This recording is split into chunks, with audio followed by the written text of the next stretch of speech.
Hello ladies and gentlemen, and welcome to Hearthstone Flavour of the Month. Today we're going to be checking out the Snakebite Hunter deck from Spark over at hearthpawn.com. Blood and Thunder. A mid-range deck with good tempo and some brilliant combos, this deck is great if you're on a budget as it only costs 1,640 dust. It feels like a classic Hunter deck, but performs well in the current meta. It's not a simple deck by any means, it doesn't rely on one super combo, but rather lots of smaller plays that can be used in different ways at different stages of the game. For the Horde. So let's begin with our major threats, the Scavenging Hyena and the Savannah Highmane. The Highmane is just a great card. It has a good enough stat line that it will trade very well, but can also deal good damage to the hero when the time is right, and with its death rattle it's very challenging to completely remove. Given the right circumstances, the Scavenging Hyena can buff up very fast in the early game, but it's also just a cheap card that later in the match can come out in combination with sacrificing other beasts to make a big minion right away, so it's like a 2 mana 6/4 or 8/5. Now, when we think of beasts to sacrifice, Unleash the Hounds and Snake Trap are obvious choices, and then because of those we want to take the Knife Juggler for extra value and another good combo. With all these 1/1s to throw around, taking Hunter's Mark is also an obvious choice, and while we're on the subject of sacrifice, the Cult Master can also give some extra value to their deaths. Then we can add an explosive trap to the deck to both throw the enemy off the scent of playing around Snake Trap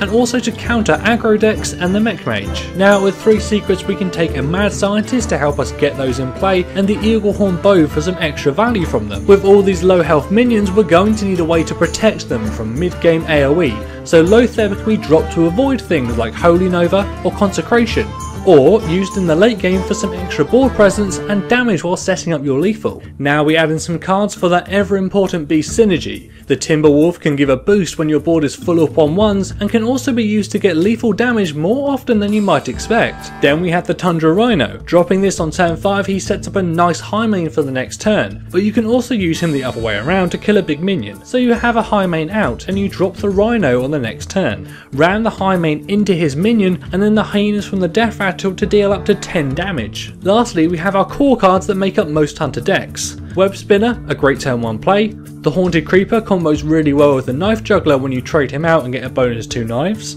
Animal Companion is one of the best 3 drops and it combos really well with a lot of other parts of this deck. The Houndmaster is great as giving something taunt is really effective at increasing your chances of getting Snake Trap triggered on the next turn. And lastly, Kill Command as it's great damage for either clearing or getting lethal. Go with honor. You want to keep the Web Spinner, Haunted Creeper and Mad Scientist for sure. Knife Juggler, the Bow and Animal Companion can also stick around if you like. There are times when you might draw into some sort of combo. For example, if you're facing a slower deck and going second, the Houndmaster along with Haunted Creeper can be good. Drop the Creeper on turn 2, buff it on turn 3 with Coin Houndmaster. Use your discretion a little here, nothing is set in stone. Are you challenging me? During the early game you're looking to set up some good combos, so getting Snake Trap set up from a Mad Scientist is nice to follow up with a Knife Juggler, as when they try to attack into him, you're going to get 3 knives out first. After that you're going to have 3 snakes on the board, so following that up with a Scavenging Hyena is a good play if you can sacrifice them to boost him up. Use the Bow to help with some early removal, the Mark to get rid of any high health threats, and Animal Companion early on is nearly always a good move. As you get into the mid game it's nice to try and burn their removal before dropping your Highmane. Scavenging Hyena might have taken some of that removal already. A Houndmaster buff beast might also have drawn their fire. Turn 5, a Rhino is great as if they remove it, you can play a safer Highmane the next turn, and if they don't you get a Highmane with charge, so it's win-win. As you get their hero to around 15 health, start thinking about your lethal. 3 damage from the Bow, 2 from your hero power, that can be a good start. Something strong on the board like a buffed up Hyena or Highmane, perhaps Unleash the Hounds with Timberwolf or Kill Command in your hand. All things to think about, and there are a lot of ways to deal substantial damage with this deck in a single turn. To victory. You can win against most of the popular decks in the current meta provided you don't get screwed on the card draw, which unfortunately will happen from time to time. Anyone with AoEs can be an issue, but Loatheb helps out here a little. Also, if your opponent ends up trying to play around your Snake Trap while they wait to draw an AoE, they will generally lose some tempo. Aggro and mid-range decks struggle here as they don't get the good trades they need with all the cheap 1/1s, and Unleash the Hounds is a great way to punish them if they overextend and flood the board.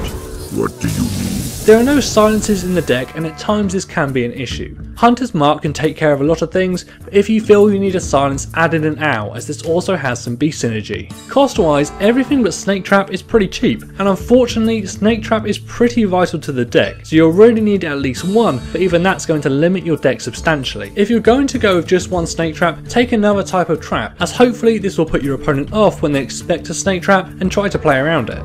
Strength and honor.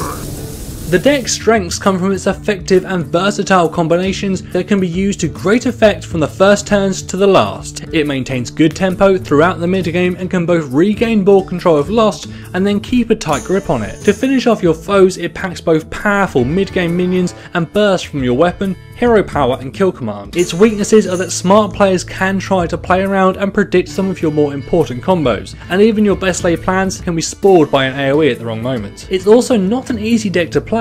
You need to be thinking multiple turns ahead for both yourself and your foe to get the combo set up successfully. You will need to start planning your lethal early, often while simultaneously fighting for board control. You need to get inside of your foe's head and try to force them into a corner. Make it hard for them to play around your traps and make them burn their removal before you drop the real threat. It's a really solid deck, and if you're a fan of more traditional hunter gameplay, you will likely take to it well and have a really great time.